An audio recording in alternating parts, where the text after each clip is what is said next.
ભડકાઉ ભાષણ મામલે મૌલાનાના રિમાન્ડ મંજૂર. મોડાસા કોર્ટે મૌલાનાના 5 દિવસના રિમાન્ડ મંજૂર કર્યા. મૌલાના સલમાન અઝહરીના 5 દિવસના રિમાન્ડ મંજૂર કરાયા છે. ભડકાઉ ભાષણ અને એટ્રોસિટી મામલે નોંધાઈ હતી ફરિયાદ. પોલીસે મૌલાનાના 10 દિવસના રિમાન્ડની માંગ કરી હતી. મૌલાનાના રિમાન્ડ દરમિયાન અન્ય ખુલાસા થવાની પણ સંભાવના. તો ભડકાઉ ભાષણ મામલે મૌલાનાના રિમાન્ડ મંજૂર કરાયા છે. મોડાસા કોર્ટે મૌલાનાના 5 દિવસના રિમાન્ડ મંજૂર કર્યા છે. મૌલાના સલમાન અઝહરીના 5 દિવસના રિમાન્ડ મંજૂર કરાયા છે. ભડકાઉ ભાષણ અને એટ્રોસિટી મામલે ફરિયાદ નોંધાઈ હતી. પોલીસે મૌલાનાના 10 દિવસના રિમાન્ડની માંગ કરી હતી. મૌલાનાના રિમાન્ડ દરમિયાન અન્ય ખુલાસા પણ થઈ શકે.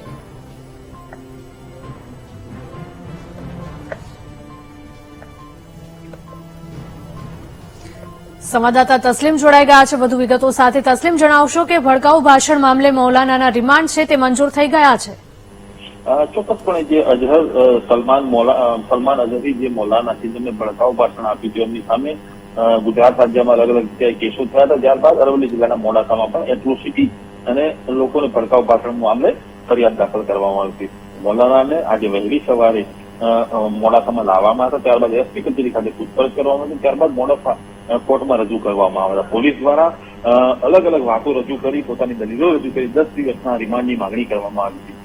મોડાસા કોર્ટે આ મૌલાના સલમાન અઝહરીના 5 દિવસના રિમાન્ડ મંજૂર કર્યા છે. હાલ પોલીસ કસ્ટડીમાં આગળની પૂછપરછ ચાલી રહી છે. જી તસ્લીમ, આભાર.